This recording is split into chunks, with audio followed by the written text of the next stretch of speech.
रामकृष्ण हरी. मित्रांनो, तुका म्हणे या तुकाराम महाराजांच्या अभंग मालिकेतला 36वा अभंग आपण आज अभ्यासणार आहोत. छोटासा अभंग आहे पण त्याचा भावार्थ खूप मोठा आहे. अनुरेणू या थोकडा तुका आकाशा एवढा, गिळून सांडिले कलिवर भवभ्रमाचा आकार. सांडिली त्रिपुटी दीप उजळला घटी, तुका म्हणे आता उरलो उपकारा पुरता. आता सरळ अर्थ समजून सांगतो. तुकाराम महाराज सांगतात, मी अणुरेणूपेक्षा एक सूक्ष्म असून आकाशा एवढा मोठा आहे. मी देह आणि प्रपंच यांचा अभिमान गिळून टाकलेला आहे. ज्ञेय, ज्ञाता आणि ज्ञान या त्रिपुटींचा निराश करून आत्मस्वरूप बोधरूपी दीपदेहाच्या ठिकाणी प्रकाशित केलेला आहे. तुकाराम महाराज म्हणतात, मी अविशिष्ट प्रारब्धाच्या योगाने लोकांवर फक्त उपकार करण्यापुरता उरलेलो आहे. भावार्थ आपण याचा पाहूया. वारकरी संप्रदायाचा अतिशय आवडता अभंग आहे. म्हणायला गोड आहे. त्याचा भावार्थ समजला तर तुम्हाला सुद्धा तो खूप आवडायला लागेल. आपला जीव केवढा असतो, आपला प्राण जो म्हणतो तो केवढ्या मोठ्या आकाराचा असेल की ज्याच्यामुळे हे देह चालतो, एवढा विचार करतो, माणूस कार्य करतो. तो जीव केवढा असतो. तो जीव अत्यंत सूक्ष्म असतो, नाही का? अत्यंत सूक्ष्म असतो. तो बाहेर पडलेला सुद्धा दिसत नाही, पण तो काम केवढं मोठं करतो, नाही का? या सूक्ष्म जीवाने चंद्रावर स्वारी केली, मंगळावर यान पाठवलंय, सूर्याचा अभ्यास केलाय, आपल्या आकाशगंगेच्या पलीकडच्या आकाशगंगेचे फोटो काढलेत, नाही का? विमानाचा शोध लावलाय, अनासाचा शोध लावलाय, चांगल्या वाईट सगळ्या गोष्टींचा शोध लावला. कोणी लावला तर या जीवाने लावला. अणुबॉम्बमध्ये जे मटेरियल असतं त्याला अणु म्हणतात. अणुबॉम्ब म्हणजे काय? अणु अत्यंत सूक्ष्म कण असतात, पण ते जेव्हा अणुबॉम्बमधून फुटतात तेव्हा संपूर्ण शहर बेचिराख करून टाकतात. म्हणजे त्या अणूमध्ये किती ताकद आहे तेच तुकाराम महाराज. अणुरेणू या थोकडा. थोकडा म्हणजे छोटा, अणुरेणूसारखा छोटा, पण तुका आकाशा एवढा. तुका जर जीव छोटासा आहे पण त्याचं आकाशा एवढं कार्य आहे. आकाशाला सुद्धा मी गवसणी घालू शकतो. तुकाराम महाराजांच्या जीवनाचं वर्म आपण जर समजून घेतलं तर या विश्वाच्या प्रचंड व्यापामध्ये आपण अगदी सूक्ष्म आहोत. तुम्ही आकाशगंगेमध्ये हजारो तारे आहेत, त्याच्यातला एक तारा सूर्य आहे. फक्त आपली आकाशगंगा, बाकीच्या आकाशगंगा अब्जावधी आहेत. अब्जावधी हे तारे जे दिसतात हे सगळे सूर्यासारखे तारे आकाशात दिसतात. आपला एक सूर्य छोटासा आहे इतरांच्या मानाने.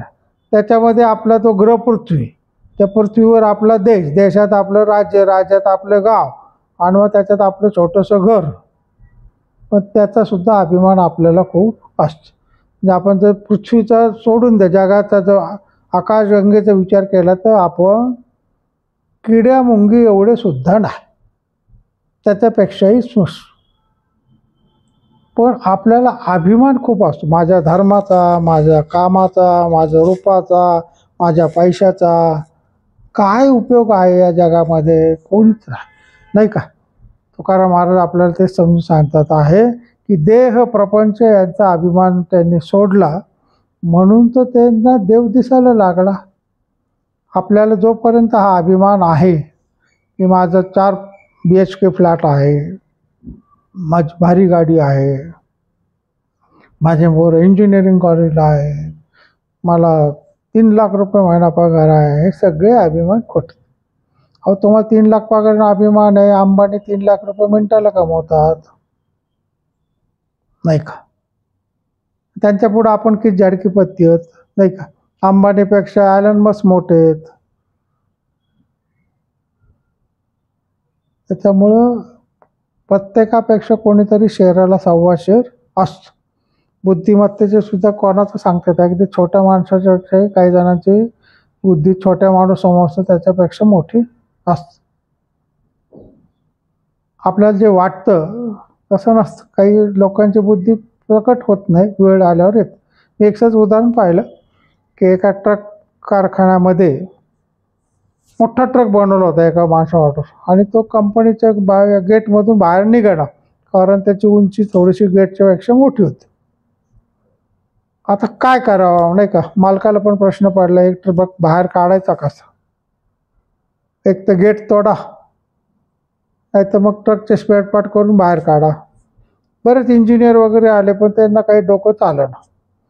तेवढा जो वॉचमन होता तो म्हणला, साहेब बोलू का? मग तेवढंच इंजिनियर त्यालाच आपली जनरल बँक गब्बस म्हणले, मालकांसमोर काय उभा करतो? मालक म्हणले, गब्बस, काय तुझं काय म्हणणं आहे? तो म्हणले, ट्रकमधली हवा कमी करा, म्हणजे उंची कमी होईल आणि मग तो ट्रक बाहेर निघेल, बाहेर गेल्यावर पुन्हा हवा भरा.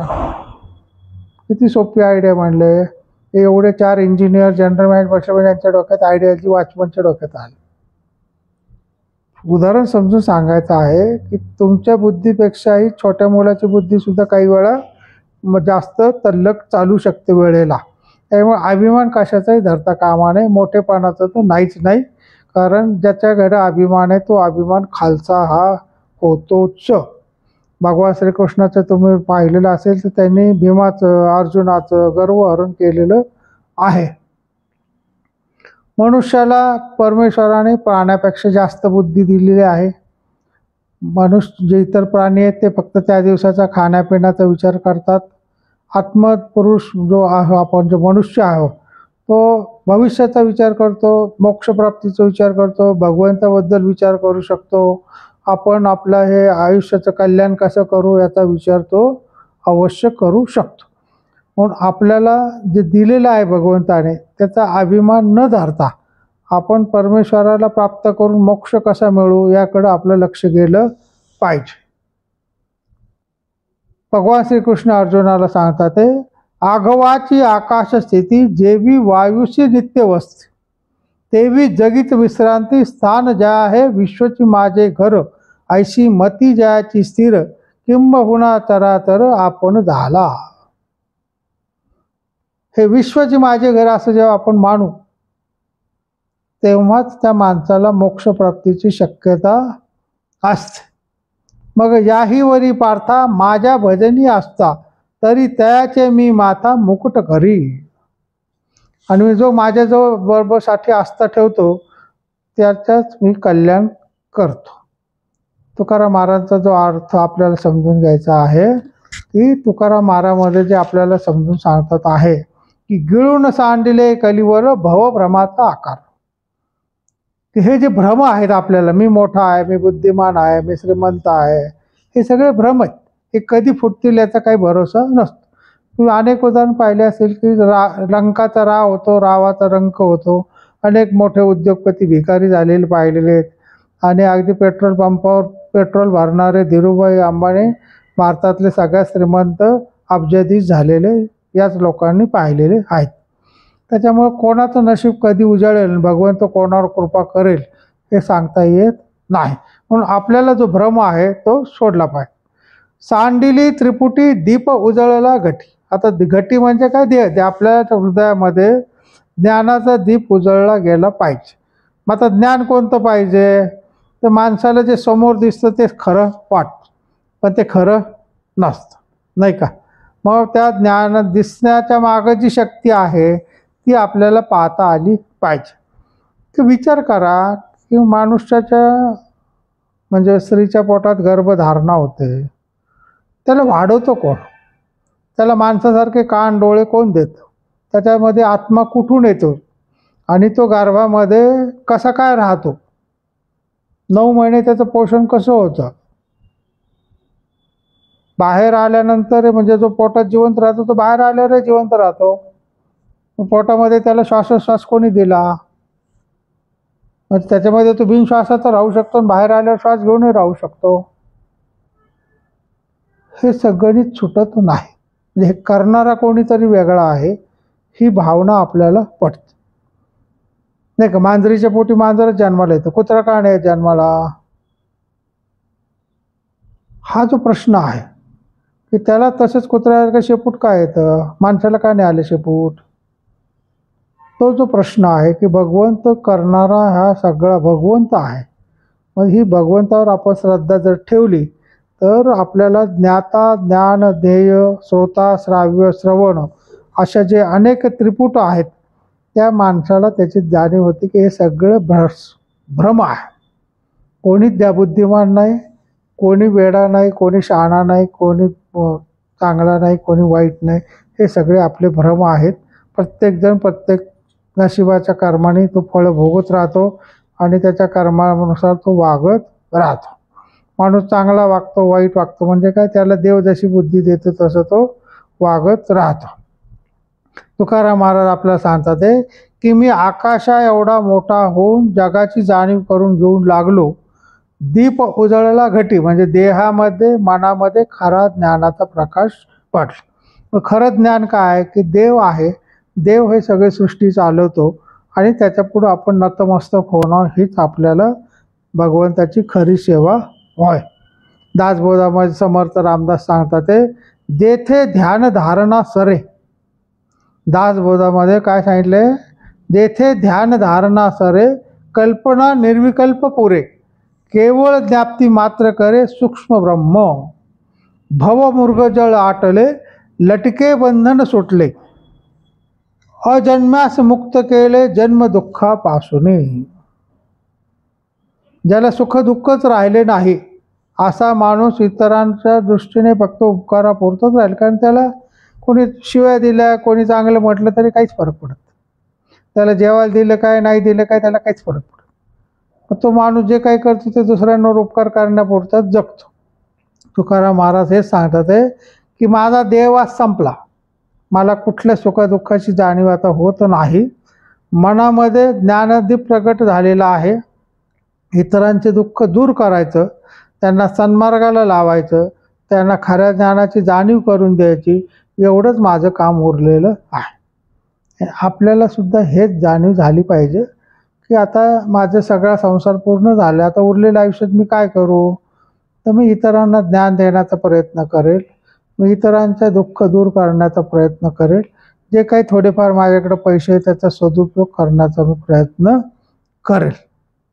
तुकाराम महाराज सुद्धा आणखी एका अभंगामध्ये सांगतात ते धवळले जगदाकार अंधार तो निरसला लपो जाता नाही ठाव प्रकट पाहे पसारा खरियाचा दिवस आला वाडी बोला न पुरे तुका म्हणे जीवेसाठी पडली मिठी धुरेच.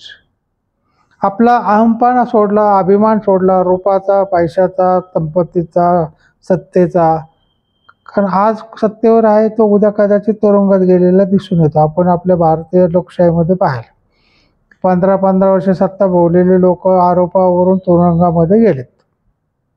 काही जण तुरुंगातून बाहेर आले पुन्हा सत्तेवर बसले. त्याच्यामुळं अभिमान आज सत्तेचा धरलेल्या लोकांना त्रास दिला तर तुम्हाला उद्या तेच भोगायचं नशिबामध्ये येणार हे नक्की. पण तुकाराम महाराज सांगतात की अभिमान सोडा, भगवंताचं खरं स्वरूप जाणून घ्या, त्याच्या सत्तेवर विश्वास ठेवा आणि जीवनामध्ये आनंदी व्हा. रामकृष्ण हरी.